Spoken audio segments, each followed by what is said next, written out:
Good evening and welcome to the music portion of the NFL Female Zone Blitz weekly Tuesday night webcast. We were just talking about music off air. I am Sharona. I am um, the official NFL fan reporter for NFL Female and www.nflfemale.com. Be sure to jump on our website and check out all the latest and greatest. But this is the Zone Blitz, and I'm definitely have to work on music for us. We'll get that going here pretty soon. We've got a great show tonight, joined as always by my wonderful co-host Sonja Greenfield, who is the official fan reporter for the Detroit Lions for NFL Female. So without further ado, I'm going to kick it over to her to introduce herself and bring in our fabulous guest for tonight. You read my mind when you said fabulous guest, because I was going to say that. Hi, everybody. We do that all the time. We do, don't we? We vibe. We're vibing. Hi, everybody. I'm Sonja. I'm the official fan reporter for the Detroit Lions, just like Sharona said. You can find me on Twitter at mom2, 3RN. And that's enough about me, because I'm really excited to get to our guests today. It's boys' night tonight. Actually, I should say it's guys' night tonight. Tonight we have with us Greg Barber and Veair Green. And so without further ado, I'm going to start with Veair. Go ahead, say hi, everybody, Veair, and tell us all about yourself. I'm Veair Green, editor, founder, contributor. I think that's it for a Good Sports Lane. Part of a segment on the Good Sports Lane, Going Green with the elegant Sonja Greenfield. So we have that every week. Yes, we do. Check us out at a Good Sports Lane. We got all the sports, everything you want: wrestling, football, hockey, golf. So just check us out. That's right. Thank you so much for joining us. So excited to have you here. And Greg, tell everybody where you are, who you are, and where we can find you. Well, I'm Greg Barber. You can find me at TeachTV on Twitter. Feel free to hit me up anytime. I'm one of the co-hosts for Southbound and Down with, also Tony Dunn and my man here, super heavyweight himself, Gene. I don't know why I slipped my mind on Gene, but anyway, on our show too, as well as all about the NFC South, and basically that's pretty much it about me. No, I don't write as much these days. Okay, well, that is good. We are so glad to have you and your expertise about the Saints on. But first, I'm going to get started with Veair because we haven't talked about the Niners. We've not talked about the Niners. Oh, man, that's how bad we are. We haven't had the privilege of being on the Zone Blitz yet. Are we that bad? No, you're not bad, but You've been busy. Exactly. You've been busy. Couldn't do it when we were talking about the NFC West. So now we've got you to do the honors. So tell us about the Niners. Are you guys really a dumpster fire? Going to be a dumpster fire next year? Dumpster fire. Actually, I'm probably one of the few 49ers fans that are feeling optimistic about this season.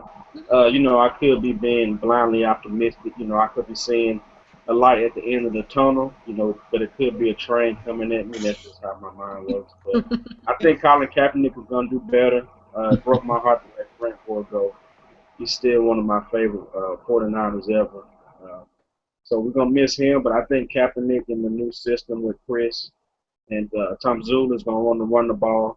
We're going to have Reggie Bush out the backfield. Hadn't had a running back who could catch the ball out of the backfield. Not saying Reggie Bush is one of my favorite players, but he has the skill. Patrick Willis retirement caught me off guard. I wasn't expecting that. Chris Borland, don't even get me started on him. But I think we have some good young pieces in place. We're going to miss our potty. But overall, I think we're going to draft good.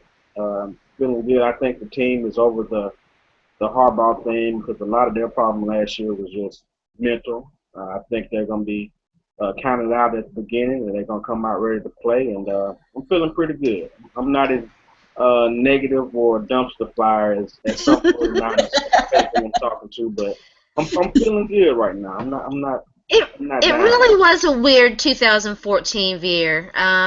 You know, with the whole Jim Harbaugh thing hanging over, you know, the entire team, and you know now that that is behind them, you have to think that it's going to be better, if not for any other reason, but that whole situation is gone. Yeah, definitely. I mean, just watching the 49ers games last year, you could just tell they were committing penalties that you know they never committed in the past, and it was you just tell their head wasn't in the game a lot of times. Harbaugh would talk to them on the sideline after a penalty, and they'll just be zoning out, not paying him any attention. But I think the morale is going to be much better.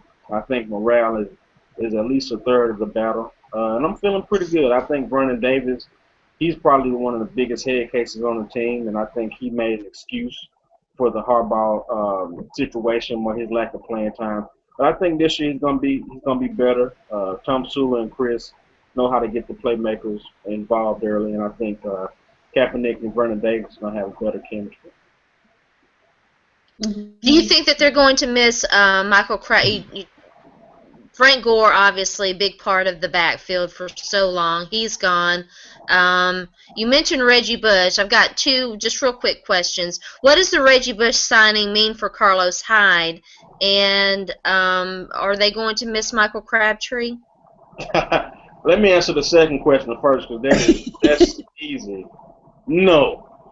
Okay. I mean, from the beginning of his year, from his career, the guy held out spring football, spring camp, his rookie season, and he just from that point on, he never was able to, catch back up. He had the foot injury, he had the, you know, Achilles, and for a guy who really didn't have that much speed anyway, that was he. I hate to say it, but I think he was a lot of the problem going on in the locker room.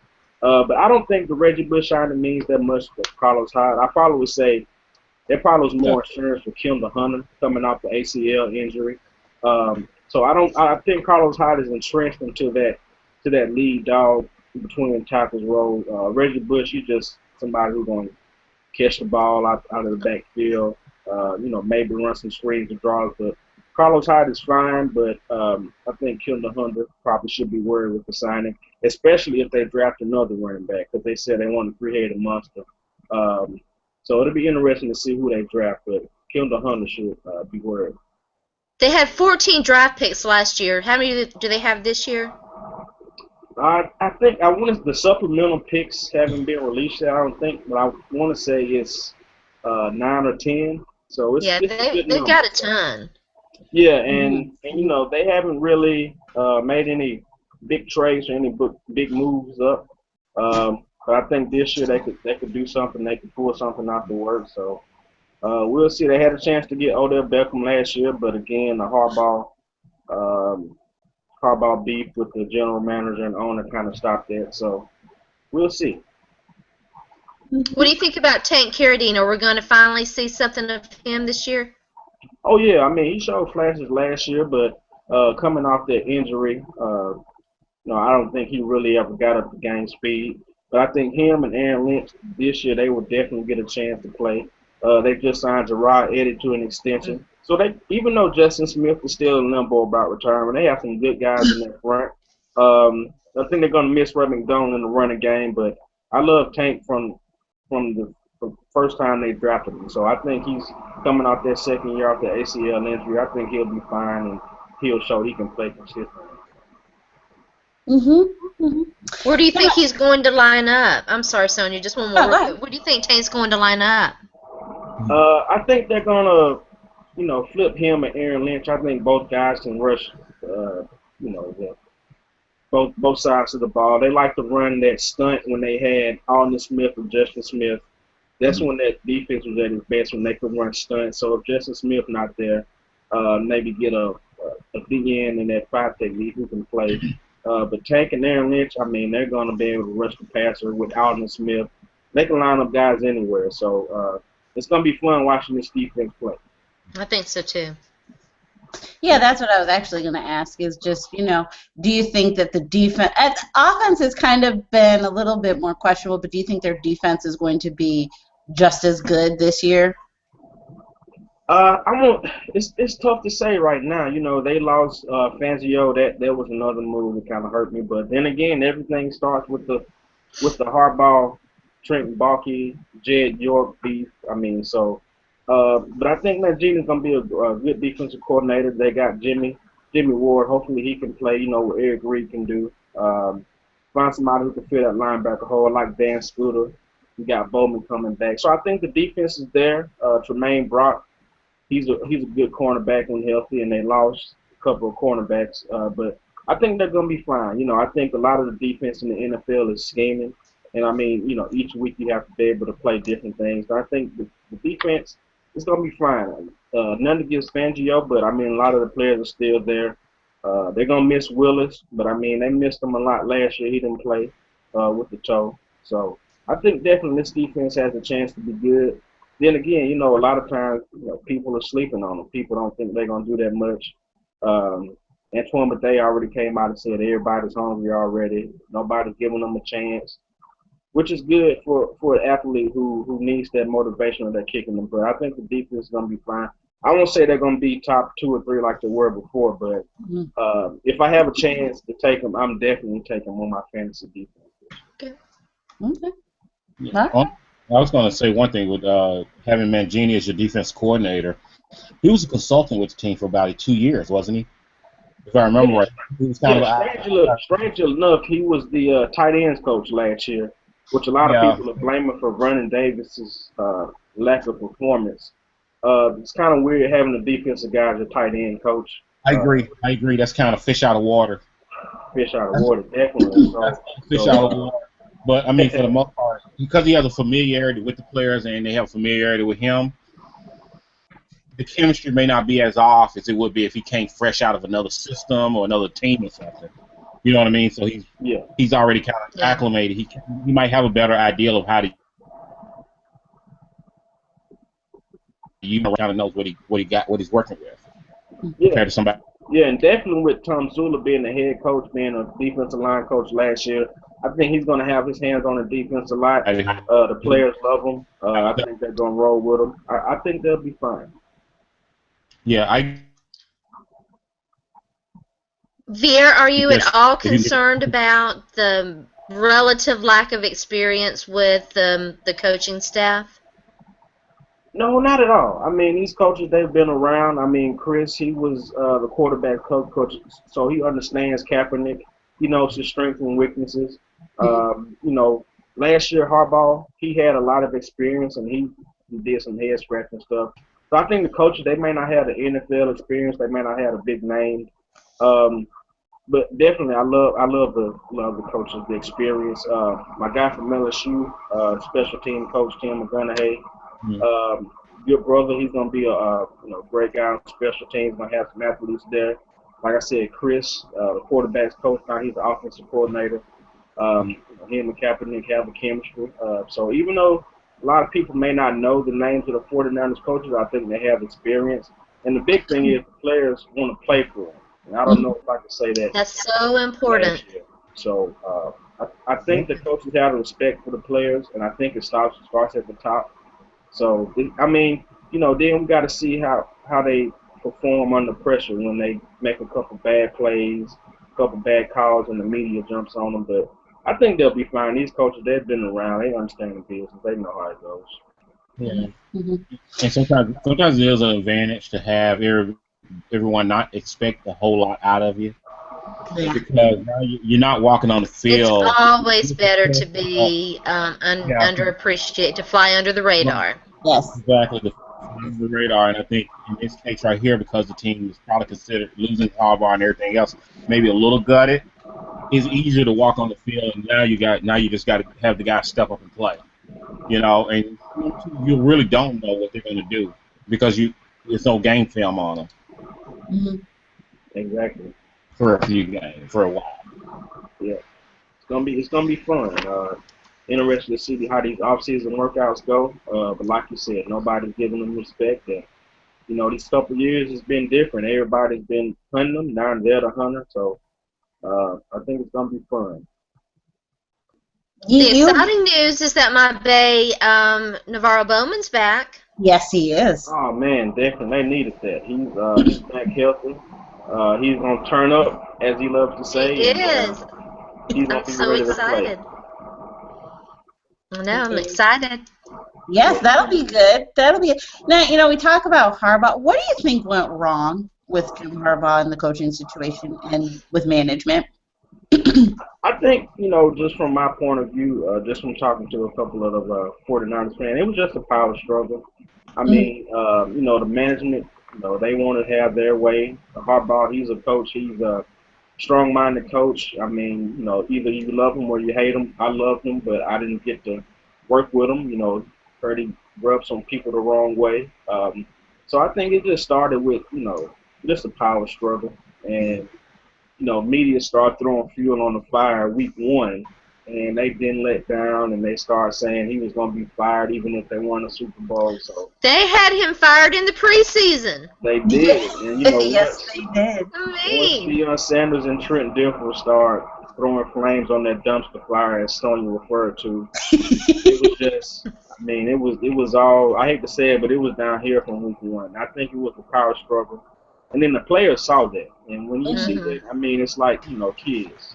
If they see the parents, you know, getting into it or disagreeing, the kids are going to take advantage of it. And I think the players, they made that as an excuse, and it just started from the top down and just had a snowball effect. As they say on Remember the Titans, attitude reflects leadership, Captain. Yes, and Captain Harbaugh had his, you know, his enemies in the locker room, which some say were on the coaching staff, which didn't help at all. Yeah. That's true. That is true. But, you know, I'm still surprised they let him go with that he left the NFL. I still am to this day. Yeah. It was interesting to see him, you know, go back to Michigan. But you have to. A coach can't be loved or liked all the time. Mm-hmm. Oh, I agree with that. Yeah, absolutely. Yeah, I think they just had it out for him, and it was, you know, a lot of people say it was time, but you know, I'm coming from being a 49ers fan. You know, I lived the Dennis Erickson era, so I just automatically had flashbacks of going back to Dennis Erickson when he left. So we'll see. Yeah, that's a blast from the past. Oh man, that was bad. Mm-hmm. But I'm glad you're optimistic, though, Veair. I like that take. That makes me feel a little bit better about the 49ers. That it might not be a dumpster fire. Now, do you think that they'll be able to compete against Seattle this year? You know, I said last year I thought they could compete because I thought Seattle was, you know, too busy celebrating and partying in the off season. And then, you know, they came out. I mean, they played them tough, but a couple plays here and there, and you know, next thing you know, Seattle's blowing them out. So I always think they can. I mean, they have the matchups. I mean, they play them twice a week. They see them twice a year. They see them. So I mean, I think they'll play them tough. You know, but once you're up there in Seattle, you start making mistakes. It's hard. It's never nothing good ever happens from that. So I think they'll be ready to play Seattle this year. They still got the Cardinals to contend with too. That is true. Yeah, that whole division, the Cardinals, the Rams. You know, if the Rams end up. The Rams can get quarterback play. Watch out. The Rams are gonna end up in Cali, and so you're not gonna have to contend with them much longer. Yeah, I mean that whole division is tough. I mean, and you know a lot of people are saying the 49ers are the third or fourth best team in that division. So, you know that's just adding motivation to them. I think they'll come out ready to play from day one. So I think they'll be ready. I'm not worried at all. I think the Lions do get you guys this year. I think the Lions do get the 49ers because we play the NFC West this year. So I think we get you somewhere. Oh, that's a bad draw, Sonja. That's a bad draw for you. You think? Yeah, maybe if the 49ers win, I'll send you one of my Frank Gore T-shirts and you could post it on our Going Green segment or something. Okay, I'll do that. We'll work something out. I was about to say, it's a deal. We'll work something out. Sounds good. Thank you so much for that update, Mr. Veair. Anytime. Well, we talked about Seattle for a little bit, and Seattle now has a new tight end that was gifted to them in a way from Greg's Yeah, speaking of changes. Exactly. From Greg's team, the Saints. Tell us about life after Jimmy Graham so far. It's the off season, I know. I actually think it'll be fine. I mean, the way I look at it is like this. When they initially did it, I wasn't upset or anything like that. I was a little surprised that it happened. Mm-hmm. But at the same time, you sit back and you stand back and you look at it. They needed to get out. They needed to get out of under some of these contracts because every year we ended up being several $1 million over the cap. Now we got to go around rearranging and keep playing forward, and we just kept running into that problem. I think another part of it is that the fact that, and I granted Graham was injured, but he was playing, and he disappeared for 4 or 5 games at the end of the year. Mm-hmm. He basically became a non-factor, and so I think part of what the team looked at it was that, and they still moved the ball around. They still were able to score without the guy, even if he was on the field. So I think that they felt like, at this point in time, they need to get up from under the contract. They need to look at the future. And in the fact that, Breeze is in the last 2 years of his contract, we don't know if, is this going to be the end next year? Is next year going to be his last year? And he retires, or they re-sign him, or do we have to get another quarterback? So we don't even know with those questions there. But I think the whole thing with Graham and his contract, and I think even part of the contract dispute played a little part in that when he had the issue about the wide receiver tight end type thing. Yeah. He was trying to get, I think that still kind of stuck in the crowd a little bit. But I think also they looked at it, the fact that he was one of their biggest assets. They initially wanted to talk to him about Max Unger, and that's what I started out. And they somehow ended up trading off Unger. So they ended up getting Unger, but they also got another first-round pick. So the way I saw it was, okay, they're from under a heavy salary for the next couple of years. They're under the cap for the next couple of years. They get a Pro Bowl center who will be able to help them in the middle because that's where they were weakest at, and now Breeze can crawl the pocket and maybe get better protection. Once they get another first-round pick, they can trade back and get more picks. They can trade up. They can trade up and get a higher end first round. A lot more flexibility to him. So to me, he was a valuable asset. But when the Saints won the Super Bowl, Jimmy Graham wasn't even on that team. Mm-hmm. You know what I mean? They found a way to move the ball without, him as the number one receiver. And it's not like that in this draft that there's not other guys that can become a number one receiver or get another tight end. So the way I look at it is that we're all replaceable at one point or another. So we're replacing them a little sooner than you think. So, I don't think I looked at that. Because the Saints are going to go on long after Graham's career is gone. Oh, of course. Every team goes on. It was kind of crazy, though. It was kind of crazy, though, that they made that trade only in less than a year after that big contract extension, and they went through all that mess of the arbitration and everything just to. It didn't make a lot of sense from that perspective. It didn't either, but it doesn't make sense to keep them at this point.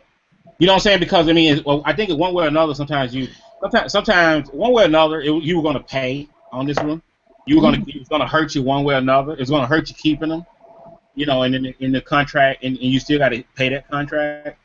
Or you might just, you paid $13 million of a $40 million contract, and you had to eat that money, and plus another $9 million or so in cap money. In debt money and stuff like that. So I get it. Don't get me wrong, because last year if they went ahead and just signed him to a non-exclusive, somebody else could have signed him. They could have got 2 first-round picks and let him go. And it would have been easier in the long run. You're right. I don't disagree with you there. It is a little crazy.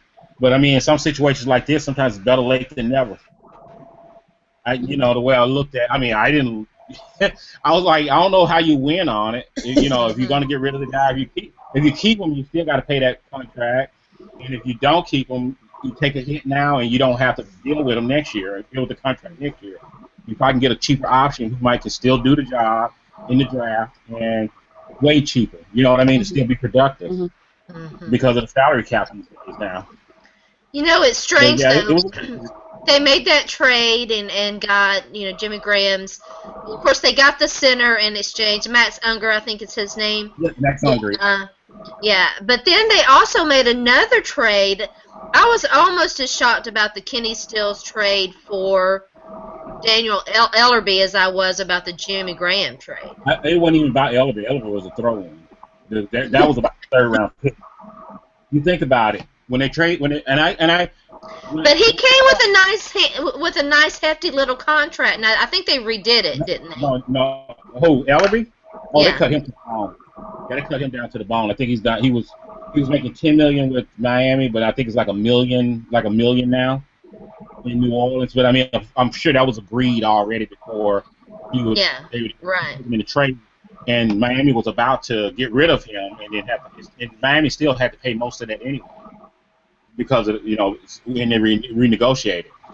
So in a sense, Ellerby was like a throw-in. If he turns out to be a pretty good player or solid, it helps. And if not, if anything, they can cut him, and it's not really no skin off their nose hardly on that one. But it was more about the third-round pick. I think with Stills, what I understand, I've heard on a couple of occasions that two players that Breeze was very unhappy with were Kenny Stills. I felt like a lack of maturity and that he wasn't, like his head wasn't there all the time. Very talented player. And then he also had Ben Grubbs. He wasn't happy with him, which he ends up going to Kansas City. Right. So, that tells you everything right there, There were also talks, though, about Drew Brees, that he might be on the trade block, and it got really crazy. It settled down for a while. It got really crazy for a while. Don't get me wrong. Everybody in the NFC South wants to believe that, but even I knew that because you think about it. Why would you? Okay, you're trading the best receiver for a top end center and a first round pick. You're trading the center to protect the $27 million a year quarterback. So why would you trade the $27 million quarterback if you're going to trade for a center?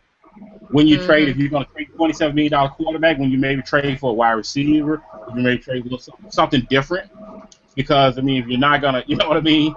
So I mean, that's where it was. Like I said, to me it didn't make common sense if you would trade for the Pro Bowl center if you're gonna get rid of the quarterback. So that one, that was in the rumor. Nobody really knew where that rumor came from. I think that was just people throwing out. But I mean, they already said. You think that was the same person that started the Colin Kaepernick rumor too? Yeah, there were all kinds of weird rumors. Yeah, it was. I mean, the only, like I said, the only thing I heard that I thought probably was true. Like I said, that Breeze was unhappy with Stills and unhappy with Grubbs. Both were gone. The other thing was that Saints were open to trade anybody. Two of them, one was Drew Brees and the other one was Brandon Cooks. That was it. Those two right there were safe. Everybody else were, at least they were listened to. That's what it was said. I don't know how true that was, but at the same time, it is what it is. I think what they just wanted to do is at this point, they felt like they still could, compete. But if you really think about it, they turned around and they actually made some pretty good signings. You get Brandon Browner as your other cornerback. They signed C.J. Spiller. If he stays healthy and as explosive as he is, that could be nasty in that offense, playing like a Sproles Bush type role. So and then plus you got Ingram back. Who if Ingram gets hurt, come in and play for him. I just think that as much as everybody like think that they're gutting themselves, that they're kind of like rebuilding. I don't think they're really rebuilding. I don't look at it as a rebuild. It's a little bit of a sort of a rebuild, but I think they still think they got a shot at the playoffs here in this division, and they do, because Atlanta still got a lot of work to do. Tampa got a ton of work to do, and even Carolina themselves, who won the division by the skin of their teeth on a half a game, got work to do. You know what I mean? So I And what mean, was like their record like? Weren't they like 7-9? They were 7-9. 7-8-1, 7-8-1. Yeah, Yeah. that's right. That's 7-8-1. right. That's They were right. 7-8-1. The You know, NFC so I South mean, was crazy last year. yes, it was, and that's the thing. So that's what I'm saying. It's like I said, that's what they weren't giving up. I knew they weren't giving up Breeze, and I think a lot of people, talk about the whole contract redo. It makes sense why they're not redoing his contract to me, because you think about it, last year was a little shaky. He played pretty well, and he still was the leading passer in the league, but he threw some interceptions and stuff and things like that that made you question a little bit. So I think It what they're was thinking is it was very 2002. yeah, you're right. You're right. Exactly. Pretty much in that. You're right in that sense. So I think what they're looking at it this year right here. We play him this year. We've given him a center. You replacing the guard. Basically you're gonna have anything else. Plus we're gonna upgrade the defense. Most of this draft right here is probably gonna go toward the defense in a lot of cases. So here it is now. If Breeze make those same mistakes, maybe that last year that contract, either one, we trade him. Maybe they redo the contract, but if they got to redo the contract, they got to extend him. If they have to, if they have to keep him, they don't want to extend him if he's diminishing. He's because got they may what, have to 2 years left? 2 years left, this year and next season. Yeah. This is it. I think that I think he plays it out. I think he plays it out. He does. I think he does. Yeah, I know that you're a fan of the backup guy, but do you think that, are they going to rely on that, or are the Saints going to start looking some more? I think they'll sign a quarterback. Yeah, I mean, don't get me wrong. I do like Griffin, but I mean, don't get me. I would not be at all shocked somebody this year. As far as the young quarterback, they think they got somebody to work with. Depends on how Payton draft him. That tells you a lot. If Payton draft the guy maybe 5th or 6th round, maybe Payton just thinking is him as a more of a long-term project. If Payton drafted him 2nd or 3rd round, you may see that Breeze may be at his last year. You might, because now you know what I'm saying, maybe him and Breeze talked about it. Maybe Breeze said maybe it's under the radar, face to face. Maybe he's retiring. I don't know any of that. But I'm just saying, it's just like, there are a lot of conversations, a lot of stuff that goes on behind that we don't know about, and they don't want anybody to know. Exactly. You know what I mean? So, for all we know, this could be the end of him. Because you get $100 million walking straight. Maybe you don't have to play anymore. That is true. Sure. Yeah. So you don't have to play anymore at that point. You'll be 37, 38 by the time the contract's over with. Why not? And if anything, if they do sign him after that contract, it won't be for $100 million contract. You might sign him half that. Exactly. You know what I'm saying? It's still if he's still producing, now you really got a true value.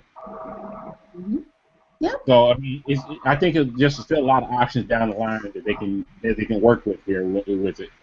But overall, I'm not disappointed. I'm actually excited about this year. The only reason I am because I look at it like I want to see what the draft turns out. If they really do go to all defense, I'm not all defense, but because I think there are going to be some offensive players picked. I think that if they can integrate that defense, get that defense playing to its potential, I think we got something. There you go. We got 2 optimistic fans, and I love it. Love it. Love it. I wish I were as optimistic. Yeah. But we'll see. We'll see what happens. I'm taking it one day at a time. We gotta get through the draft first, but The Sue sign hurting you. Is the Sue hurting you, or? No, actually, it's not hurting me as much as I thought it would, because I was just kind of like, okay, let's just part ways with him. We'll be, obviously he's Sue, and nobody's gonna really replace him. But I think that with Haloti Ngata and some of the other additions, like the player from New Orleans who we got. I really liked him. I would have loved if kept him. He's a high motor player. I thought that kid had a lot of potential. He was cheap. That's the thing. Yeah.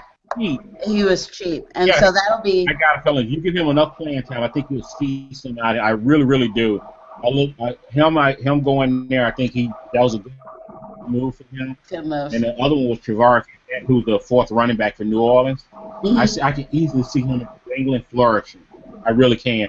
I don't think he fit as well in Payton's system, but I think under New England, that will do very, very well. I really do. I like that move for him. Yeah, it's a good move, and I'm kind of excited to see what'll happen. But like I said, I'm still kind of iffy. We got to get through the draft first, and you know how the I agree. I mean, I'm the same way.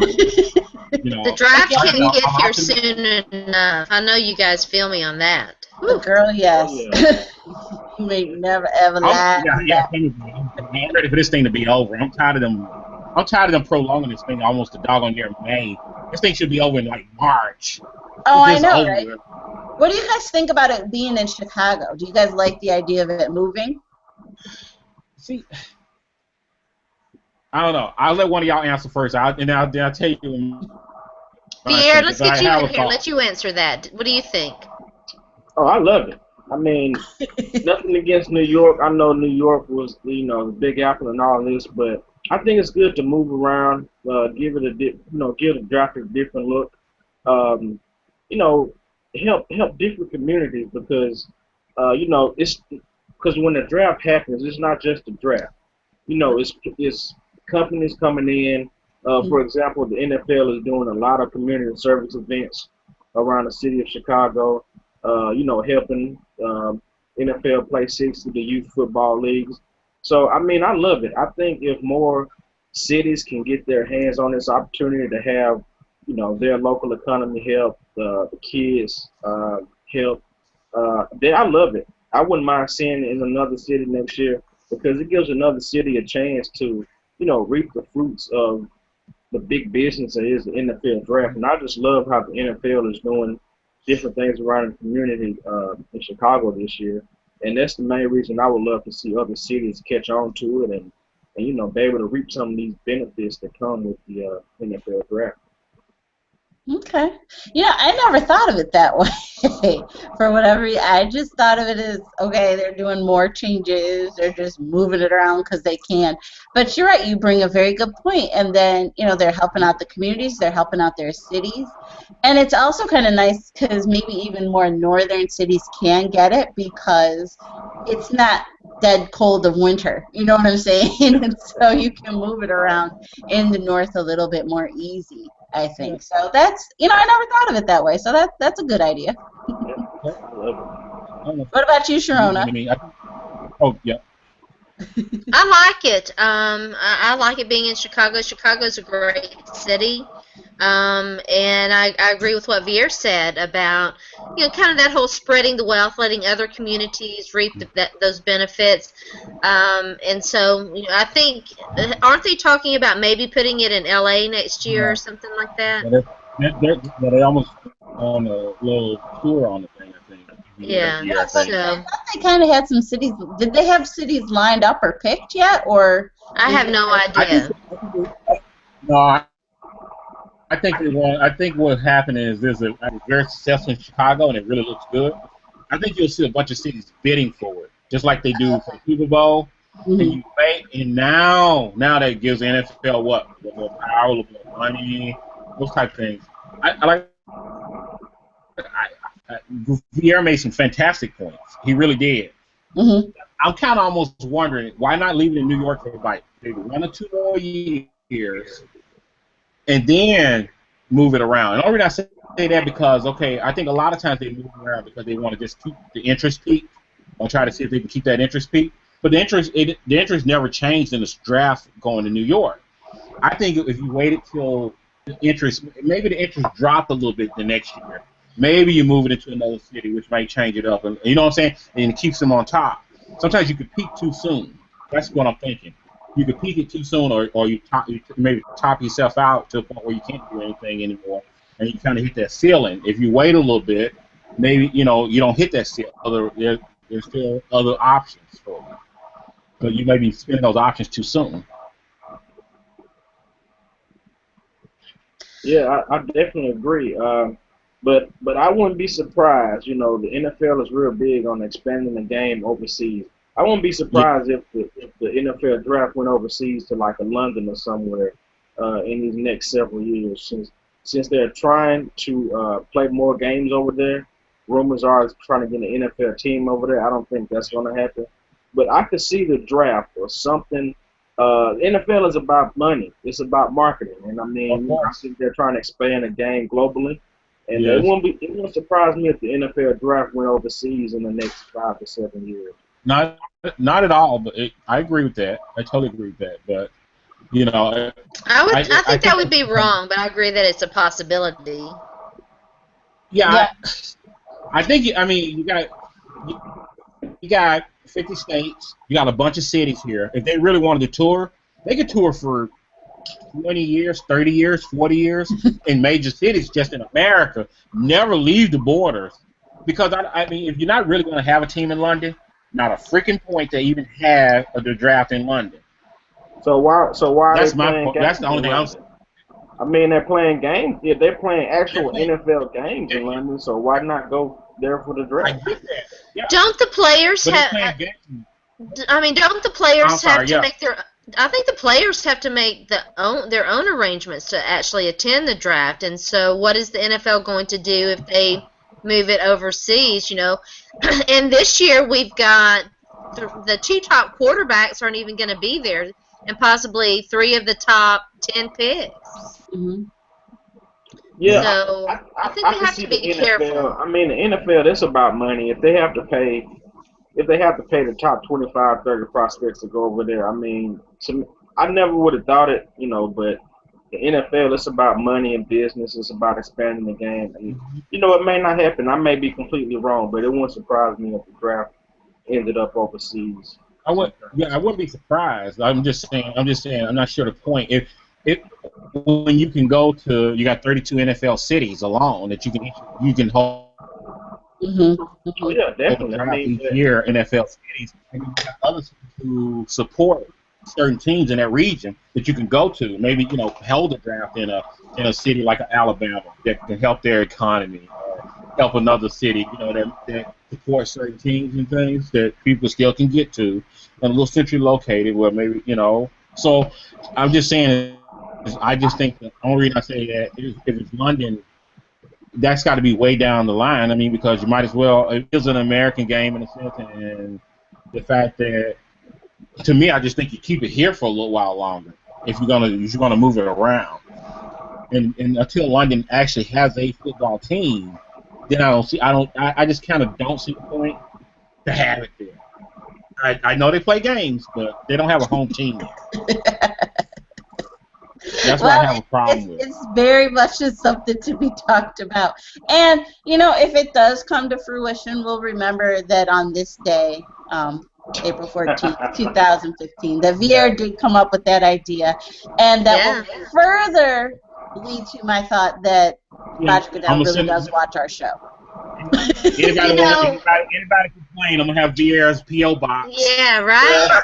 You know, it will be interesting. It will be interesting, though, to see if the Jets, because one of the things about the draft has been the fans being there, and the Jets fans, you know, being in New York, the Jets fans screaming, Jets, Jets, Jets, and that whole thing. That is something I'm going to be watching for in this year's draft. Mm-hmm. Mm-hmm. To see if the Bears fans go nuts. Yeah, to see if those fans are there, and how that whole, you know, because that was a big part, you know, the Roger Goodell boos and Jets, Jets, Jets, and, you know, the sad Browns fans. That's been part of the draft tradition. I think that the Bears fans will show up. I mean, those Bears fans are crazy. They will show up. But not just the Bears fans. You got to think about it, because the drive is not that bad. Nope. You can get Detroit fans. Other fans, right? Yeah. Fans. So you really could get a nice. You can get, especially NFC North. You might have a Pier 6 brawl in that sucker. Yeah. You might have the Pier 6 division brawl. Purple on the green. You don't call us black and we're not the black and blue division for nothing. Yeah. Oh yeah. Absolutely. Real life, a big melee in the stands. I will love it. Then it'd be worth watching. I'll be all for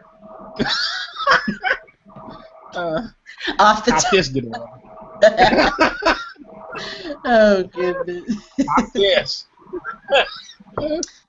And in other awesome NFL news this week, we had our first female official, Miss Sarah Thomas. What do you guys think about that? I'm going to start with Sharona because I know she wants to say a lot. So go for it, Sharona. Well, obviously, I'm excited. I got an opportunity to listen to her introductory press conference. I was actually there and had the opportunity to ask questions, but everybody was asking the questions that I wanted. It was interesting to listen to it. I posted the transcript of it. She's prepared for this, but you know, are the fans and the coaches and all of that, are they prepared for it? I guess we'll see. Right. That's probably going to be the biggest, is do you think that the fans are ready and that the players are ready and the coaches? I mean, you know, and then you kind of have to worry about something kind of like what happened with Chris Paul, you know, and, well, maybe she doesn't need to be. So I think that, you know, kind of ratchets it up a little bit, too. Didn't mean to use the word ratchet right there in that ratchet term. Never mind. Greg, go ahead. Right there. I know. Greg, go ahead. Tell us what you think. Who, me? Yeah, you. Look, I'm fine with it. I have no issues with it. And the thing about it is because of me over the last 2-3 years, I got to know all you guys. I mean, all the ladies from NFL female and the fans who know just as much as the men do. So why can't we have women coaches or women GMs or any of that stuff? I mean, because some of them know just as much, if not more, than some of the guys now. I mean, because sometimes I meet half the guys and stuff, they know nothing about football. Have to go talk to girls, you know, who know anything. I mean, it's the truth. I mean, it's definitely the truth. I mean, so because, you know, I mean, maybe a long, long time ago, men knew about football and women thought it was idiotic. Now women know just as much about men, I mean, about football as men, and they're equal in intelligence with it and know it very well. So her being a referee to me is, I don't have an issue with it. I don't see why it's an issue with the, you know, that's, you know, I don't give the players out, be respectful to her and treat her like if she was any other referee, and just, you know, it's keep it business as usual. And as long as they do that, I mean, that's how it should be. True. Mr. Green, what's your thoughts? At first glance, I liked it. I mean, it's just, I mean, I hate to keep harping back to it, but I mean, it's just the NFL. It's about big business. I mean, not saying, you know, they had an ulterior motive for bringing a female referee, but they knew they weren't going to lose money off bringing in a female referee. I think it'll be interesting to see the first time she blows a call, the first time the coach is yelling at her on the sideline, what the media and what society thinks about a man yelling at a woman. I mean, it's going to be interesting. I think, I mean, I wish her the best. I'm glad a woman got a chance.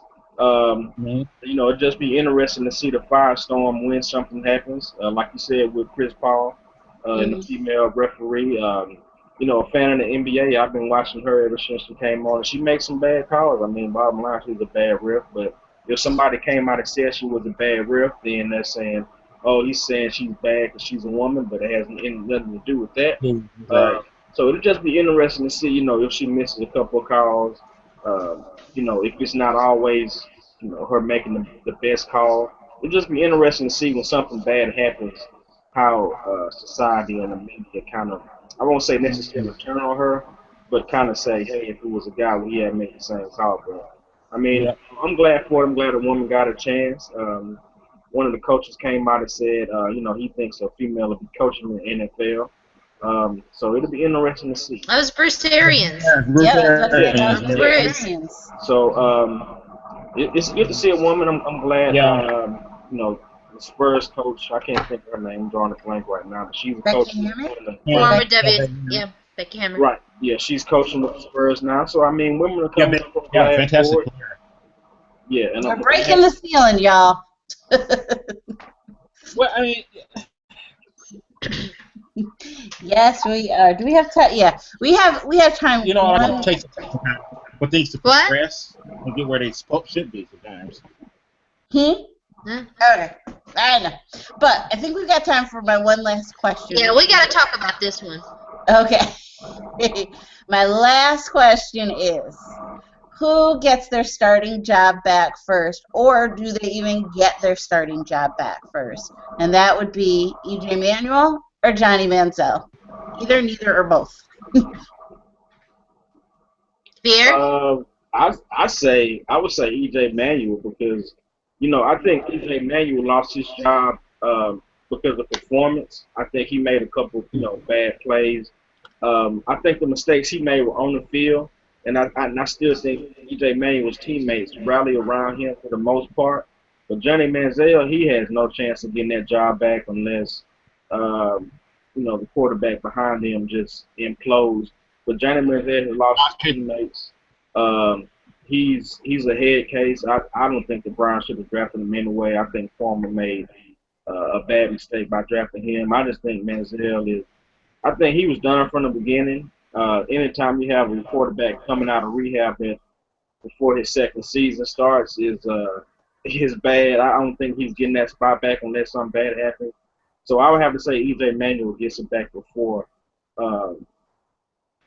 Johnny Manziel. I probably would say Bert Emanuel probably starts the quarterback before Johnny Manziel, so he has no. All right, Greg, what are your thoughts on that? Wow, that's a hard call because you got to look at it. The quarterbacks that supposedly be in front of both guys. You got Josh McCown in Cleveland, and you got Matt Castle in Buffalo. Okay, at what point does either one of these guys fail starting quarterback? I mean, that's been my question. Yeah. And don't get me wrong, because I'm the first one to tell you. I thought Buffalo made the dumbest mistake in the world drafting E.J. Manuel where they did. If they drafted him a little lower, he was never a first round pick, in my opinion. And I'm not even sure. It was pretty shocking to everyone. Yeah, I mean, I like to hit the floor on that one. I mean, I was like, "Are you kidding me?" But anyway, even if he gets his job back, he's gonna be back on the bench again. I think it's gonna be musical chairs between those two. I think both of them will play a little bit, and I think both of them will be on the bench again. I think with Manziel only got maybe 2 games before he even got a chance to play. So in reality, you really don't know what you got with Manziel. I mean, overall, to me. But at the same time, I think because of the fact that you have how he came into the league with the partying and really not paying attention, he kind of put his own self behind the 8 ball. If he came in and act like a competent potential first-round quarterback, maybe him going to rehab would be a little bit different situation. They would care about it a lot more, and they maybe would give him a shot at the position. But because he was pretty much, and I'm going to have to say this, jackass in the beginning, it's kind of hard. It's too much of an uphill climb for him to really start. But then again, you got Josh McCown. If you can't beat him at the start, you don't need to be like in the stand. I'm sorry. That's just a cold hard truth right there. Yeah, though it's interesting because apparently the Browns tried to trade for Sam Bradford. I mean, clearly, I agree with Veair. Clearly, the Browns have issues with Johnny Manziel. They probably you could debate the pick to begin with, but they made him their first-round draft pick. I think it's too early for them to move on already. I think that they should give Johnny Manziel an opportunity, and you would think that he should be able to compete, everything being equal, and if his head's in the game and whatever, he should be able to compete with Josh McCown. But it's fascinating, and you don't know what the Browns are going to do in the draft either. They've got 2 first-round draft picks. But that's true. But I was going to say, with Sharona, you're right. And I'm with you the same thing. Like I said, it's not enough of a sample size to really say if Manziel can or cannot play. But here it comes right here. Manziel would have to really, right at this point, to me, I think he can still eventually get it back. He's got a long road ahead of him. Yeah, I agree with that. If he walks in, he watches film, I mean, like no days off and blinders and act like he wants to be a starting quarterback and like he really wants to play. At least give it a shot, because when McCown falter, and that's gonna happen, now they may actually consider bringing him in. But other than that, if he continues to BS around, they'll bring the water boy out there before they bring him out there, because just you know what I mean. Well, they still have Connor Shaw. I said they'll bring the water boy out there. He didn't look bad. Connor Shaw played a little bit. He didn't look bad, right? Oh goodness. Sharona, they will bring the water boy out there before they bring him out there. I don't think Connor Shaw is decent. He's a backup. Connor Shaw ain't starting nothing. Well, I mean, not even his car to go home. I think you're underselling Connor Shaw a little bit, but we'll see. I mean, I've seen the dude play in college. I don't see anything starting about him. I can see him as a decent backup. Holding the clipboard, he's fine. But, I mean, at this point in time right now, you really don't have a starting quarterback on that team. And when they go into the draft, let's be honest, they're probably not going to have a starting quarterback then, because that person still got to be worked up. I mean, they got some decent quarterbacks coming out, but they got guys still got to work with. Mm-hmm. And Cleveland's dropping these guys too soon. They're not really trying to work them and try to, they want the guy to just all of a sudden, you're a first round quarterback, play like one, and you're supposed to coach him. That's why the coaches are paid to be there, to teach the guy how to play the game and what to do. And so if you're just saying, it won't work, it's like flying a kite with no wind, and then it don't work. You know what I'm saying? You didn't put the proper. Did you wait for when you did? So the kite can get off the ground. True. But personally, I agree with you guys. I think EJ Manuel, if they give him a fair shake, I think he gets the starting job back before Johnny does. Johnny, like we talked about Sharona last week, I think, they didn't give him a chance. How are you going to spend a first-round pick and give him, like 2.5 games? But I will say this, though, like Greg just said, if he comes back, if he's in his playbook, if he's at practice, if he's doing all the things that he needs to do, and he can compete and legitimately beat Josh McCown for this job, then my respects to him. Good for him. Do I think he'll do it? Probably not, but we'll see. But I still think EJ gets the job back before Manziel, if Manziel gets the job back. I don't see him keeping it long. I see he like 2 picks away for the bench. I'm telling you, I just don't see either one keeping the job. I mean, EJ might probably not the job. Probably not. Yeah. But then again, EJ really hasn't had that much time either.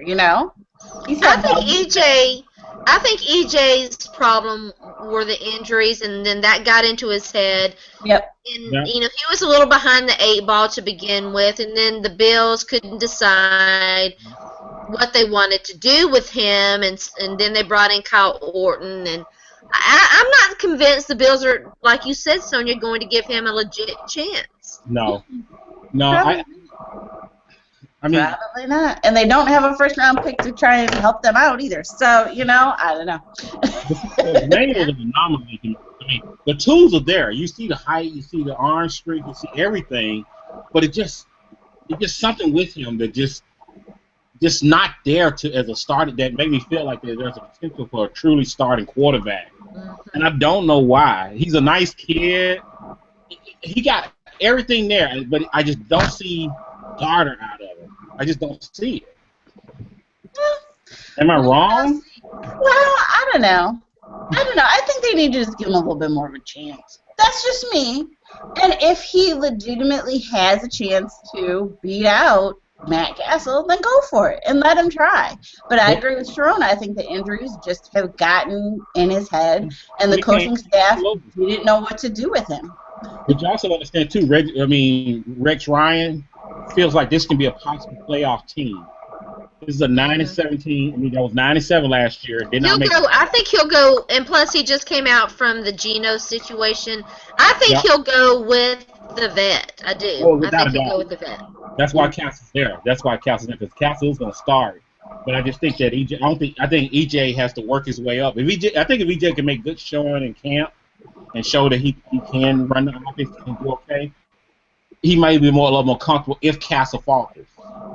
You know what I'm saying? Castle falters, then it might be easier to go to him. But I mean, like I think both of them got such an uphill climb. That's just the thing. Both of them have an uphill climb. Yeah. But it is fair enough to say that neither one has had enough. You really don't know what they can do. Like I said, I mean myself, I don't want to see anybody fail. I just don't see the potential there with those guys. If they turn out to be top notch first round quarterbacks or starting quarterbacks, God bless them. I'm happy for them. Exactly. Well, like we always say, this hour goes by so fast on Tuesday nights. But I would like to thank Greg and Veair for coming by. We have really appreciated having you guys on. This has been so much fun. We must do it again.